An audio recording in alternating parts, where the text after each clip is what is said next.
Can you just relate to the first stage about the number of cars and bikes that are expected? See 13 number ना लोग बहुत बोलते हैं कि तेरा नंबर है, आज फ्राइडे है, ये 13 है. Raid is an event which is run over a terrain where people become very very superstitious. I don't know. It's fait accompli.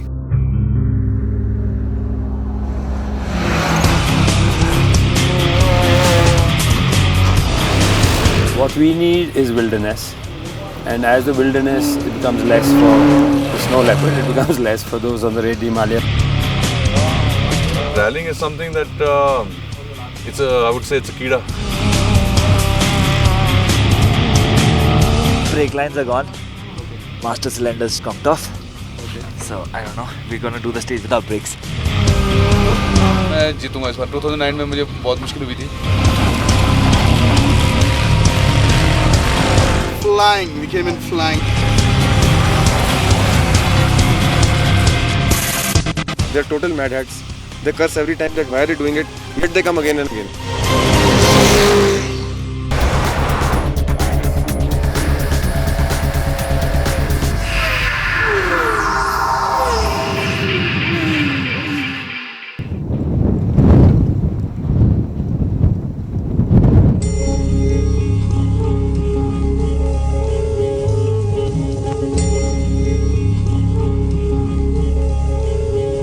In the month of October, every year over the last 13 years, as the snow clouds descend upon the mighty Himalayas, an army of raiders storm up the high altitude mountains in a monolithic motorsport event known as the Maruti Suzuki Raid the Himalaya.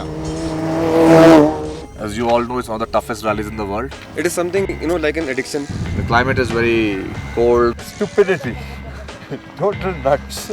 The terrain is arduous, right? High speeds, high altitude. From 8,000 to 18,000 feet in a day. So truly, it's a world-class event, is what I would say. I'm a Fauji. We have leave in the year.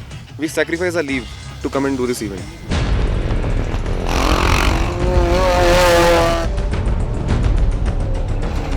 This is a 2,400 kilometer marathon at altitudes as high as 6,000 meters, where over the span of 6 days, the raiders traverse through ever-changing terrain, climb 12 mountain passes, survive temperatures as low as 15 degrees below zero, and drive as fast as they can. We've got Rangdom. It's going to be cold, really cold.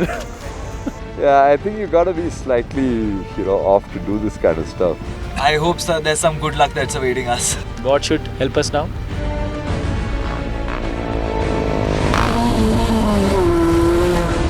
Tackling the raid requires ginormous amounts of courage and perseverance, but making this rally happen is no walk in the park either.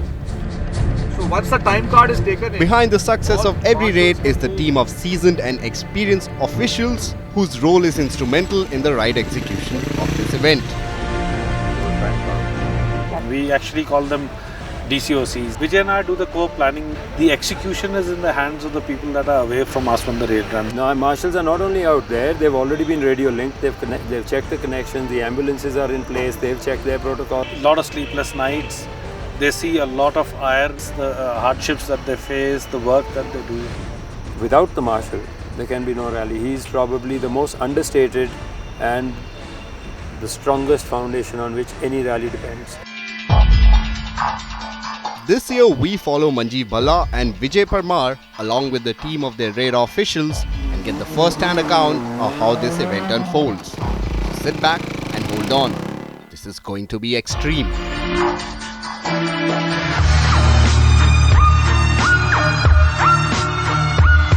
The action starts in Shimla at Himalayan Motorsports Association headquarters. This is the pre-event scrutiny right here, which will be followed by the ceremonial flag-off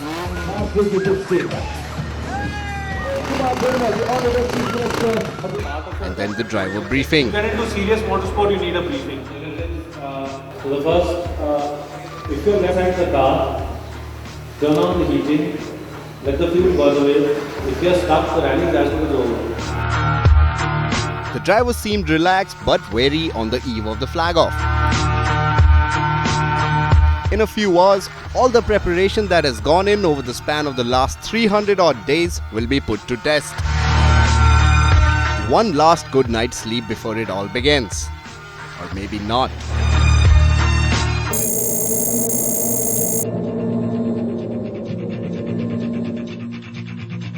Day 1 of the raid, the rally takes a start from Shimla and covers a distance of approximately 200 kilometers, crossing over Chachgallu Pass and ending up in Manali.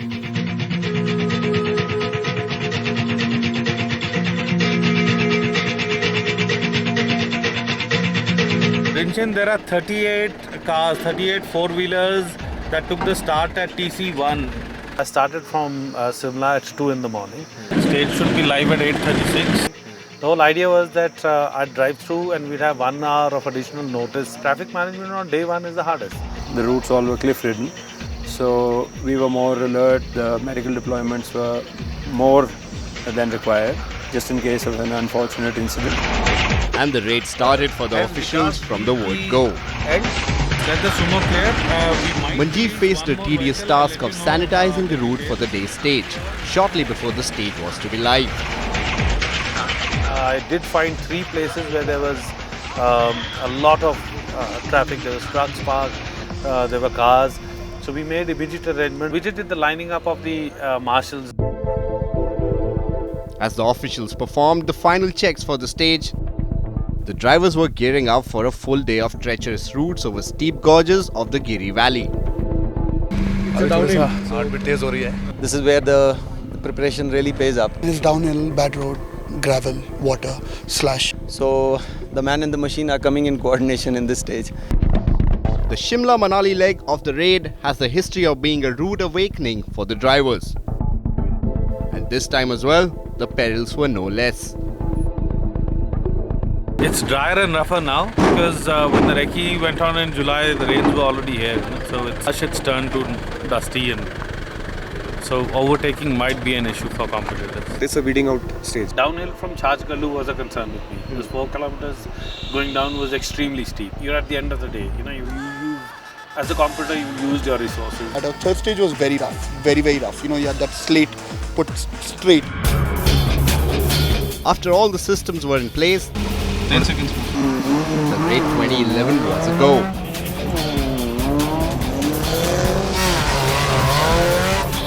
Led by car number 1, the raiders hit the dusty track and steep gorges of the Giri Valley like a blitzkrieg.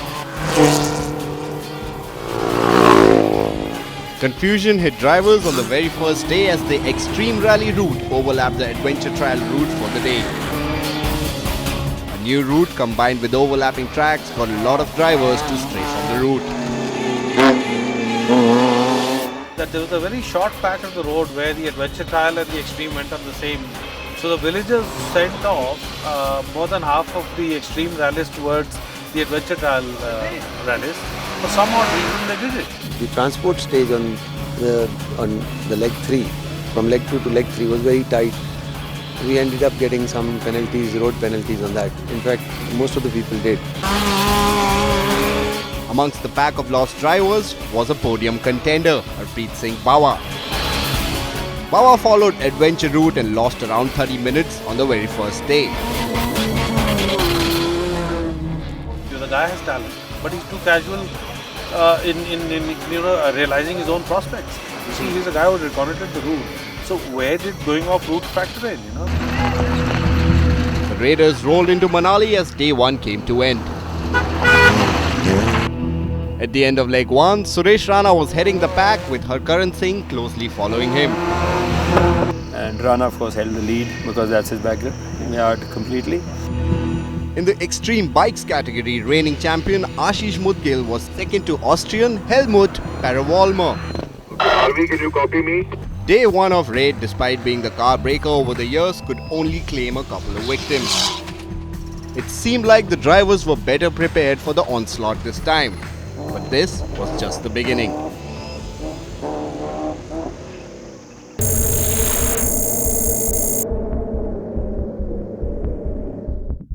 With little or no sleep, the raid convoy rolled into day 2. The rally moved from Manali to Leh, crossing 5 imposing mountain passes in the Lahaul Valley. Total distance covered 550 kilometers. Clearly the longest day of the rally. The toughest is for sure day 2. The second leg was actually the hidden difficulty leg. Manali right up to Leh, which is about from 8,000 to 18,000 feet in a day. And it's an early morning start, 3 o'clock, wake, park for me 2 o'clock, so eventually nobody's going to be sleeping. Since the flag off was at 3 a.m., the officials barely found time to rest after they reached Manali.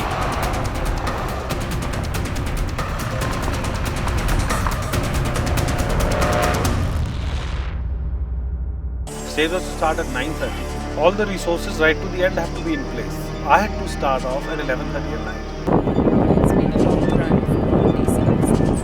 We started from Keelong at 4 in the morning and we logged in at about 11:30 at night. Their day had already crossed the limit for any driver. It had come very close to a 24-hour day. They got sleep for 4 hours. There were a lot of apprehensions in the raid camp about day 2, mainly because of the distance to be travelled and the altitudes to be scaled. Second day is the day when you cross the highest passes, motorable passes. That from 5,000 feet, you had to cross 17,000 feet in a matter of hours. And that was going to take its toll on a lot of drivers and navigators from the point of high altitude sickness. The service team got literally, altitude sickness, terrain sickness. No matter how fit you are or unfit you are, it is going to affect you. Another peril had to be watched out for: black ice, an invisible trap that lurks around on roads at high altitudes. My major concern was finding ice around Sarchu because it's a cold zone and there's a largish patch, anything that can stretch from 50 to 100 meters of ice. When we crossed over, there wasn't any ice.